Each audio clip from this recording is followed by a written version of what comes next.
gawain. Sa mga may pagpapahayag ng panaginip, pangitain.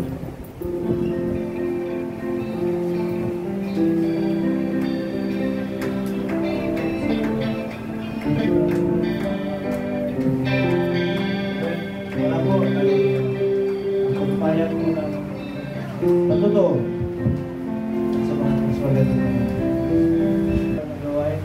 Amen. Nung nakaraang linggo, amen, in just short notice, tayo ay naka-comply. Amen. Kasi nga, last Sunday, parang nagpahayag si Pastor Efren na magkakaroon na ng pagsarapan. Na-inform na lang kami noong Lunes. May Thanksgiving na. Kaya mag-message kami sa inyo na magkakaroon ng Thanksgiving. At ito ay bukas sa ibang mga churches. Kaya tayo ay doon tayo sa ikalawang Thanksgiving, pupunta pa kayo. Sana kasi mayroon tayong talagang Thanksgiving yung October 16. Kasi sabi ko sana itapan na lang ng October 16 yung Thanksgiving. Kaya lang, nakapagsalita na kasi si Pastor Efren na magkakaroon ng Thanksgiving yung araw na yun. Kaya sasabay sana yung pagpapakain ng mga tagalabas. Kasi nga, salamat at mag-iimbita sila ng mga opisyalis para i-accommodate sila, pasalamatan sa kanilang mga ginagawa doon sa kasi nga, in every barangay magkakaroon ng multipurpose. Kaya ang Diaz mayroon ng multipurpose. Meron na. Hindi na dapat lalagyan tayo doon sa sidar. Pero binigyan pa rin tayo doon ng multipurpose. Kaya ano ibig sabihin nun? Parang gusto talaga nila maging separate barangay tayo. Okay? Kita niyo yung ginagawa ng ginagamit ng Panginoon ng gobyerno para mangyari yung mga paghahanda sa lugar niyo. Prepare the way of the Lord.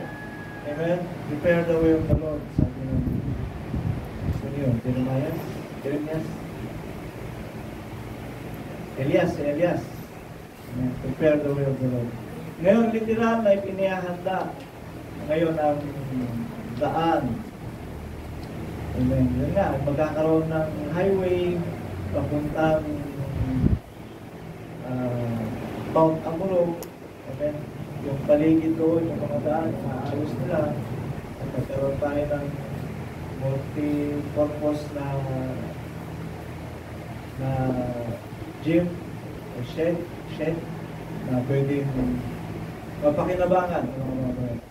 So, sabi nila, hindi natin sila kayang i-accommodate doon sa loob kung sakali. Kaya sabi nung may nag-suggest na pag naatipan na yung multipurpose, saka na lang ulit tayo magta-Thanksgiving kasama ng mga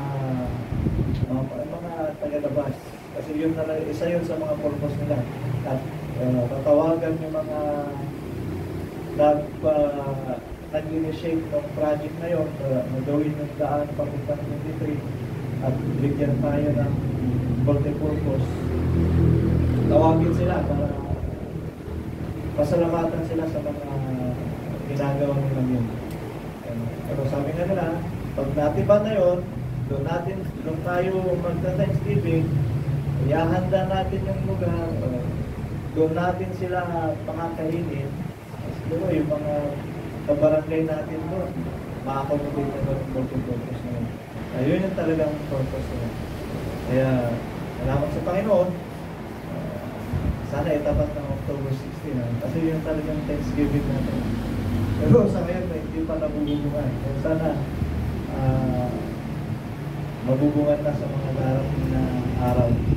At sabi nga nila, sa Thanksgiving na yun, kasi nga, nabasa natin, narinig natin, na sa Thanksgiving, hindi mawawala ang awitan. Amen? Hindi mawawala ang tugtugan. Sa Thanksgiving, hindi mawawala yung party. Amen? Sabi nga ng pastor ito, rock and roll tayo hanggang umaga. Kaya sabi niya, ino-organize na nila, mga may boses dyan, yung mga may kakayahan dyan, habang nagpapakain tayo doon, magtutugtugan, magkaawitan, magpapasalamat sa Panginoon. Amen. Yeah. Kakawagan nila, lahat ng mga may talento sa awit, sa pagtugtog,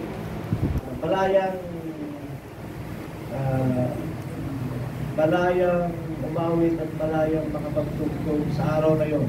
Amen. Habang nagpapakain tayo, habang nagpapasalamat tayo sa mga opisyalis na ginagamit ng Panginoon. Hanggang gabi siguro yun. Hanggang magsawa yung mga aawit ang mag-usapan dyan. Dahil yung mga yan, yung mga kabarangay yun, kakain lang naman yun. At manunod kunti lang awit at pagkatapos na naalis na.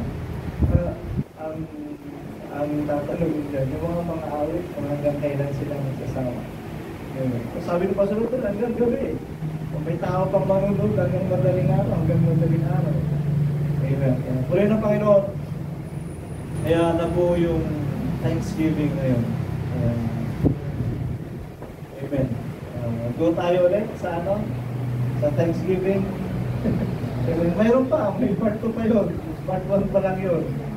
Amen. At mas masagana siguro yun. Kasi sabi ni Pastor Luther, kakapay siya ng isang baka. Kung nakaraan, ewan ko kung ano. Ay, kakatin niya pa yun. Kaya lang, hindi pa alam kung saan ako tayo.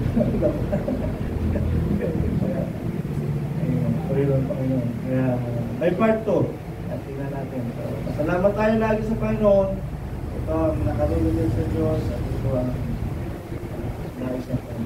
Salamat sa Panginoon. Huwag kayong magsasawang pumunta doon. O kaya, tumira na tayo doon. May message din si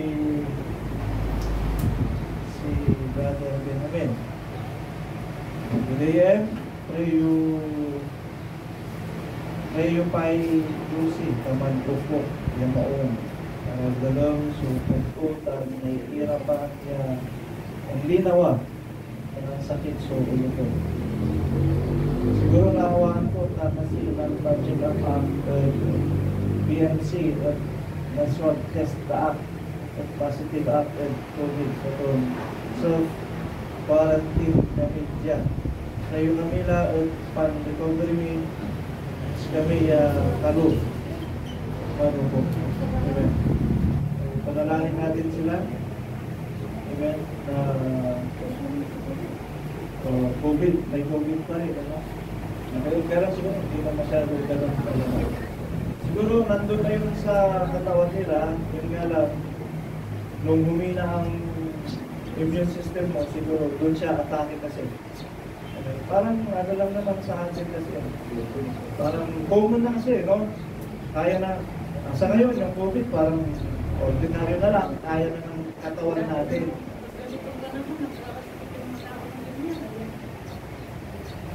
Ngayon kasi, sipon, ubo, at may pananakit ng katawan, sabi nila, COVID na. Ubo ngayon ang sipon. Parang COVID na eh. Parang common na yung COVID eh. Kaya lang, pag-uusapan dito, pag malakas yung immune system mo, kaya mong talunin, kaya mong labanan yung COVID. Pero pag humina ang immune system mo, sila yung dadaig sa'yo, kaya lumalabas yung mga symptoms. Hindi kagaya ng dati na napakalakas. Pero pasalangin pa rin natin, amen, na mapagtagumpayan nila ito, pagalingin sila ng Panginoon. Amen. Alam natin, mayroon ding condition si Sister Josie, mayroon siyang asthma. Meron siyang asthma,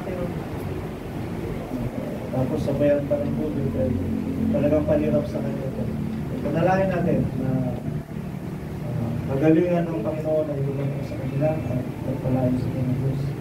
Pagtagumpayan nila. Si exercise, pangalawan. Kaya tayo po idala ko lang sa paghandog ng awit.